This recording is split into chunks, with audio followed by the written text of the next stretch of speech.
پیارے یار غار آپ بتائیے گا آپ گھر والوں کے لیے کیا چھوڑ کے آئے اور ادھر کیا لے کے آئے؟ فرماتے ہیں یا رسول اللہ گھر کا سارا مال اکٹھا کر کے آپ کے قدموں میں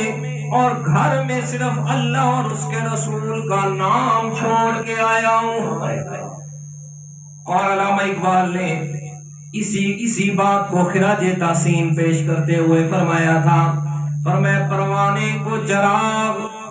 بلبل کو پھول بس،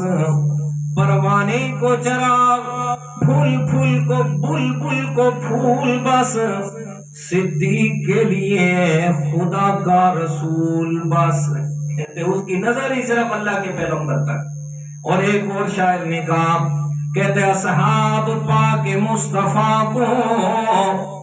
اصحاب پاک مصطفیٰ کو حق نے کیا جگر دیا، باہر قوم سب نے بے دھڑک مال و زر دیا، کسی نے ثلث لا دیا کسی نے نصف گھر دیا، مگر عائشہ کے باپ نے تو دیا تو اس قدر دیا، خدا کے نام کے سوا جو کچھ لا کے جو کچھ تھا وہ لا کے دھر دیا، کچھ نہ چھوڑا۔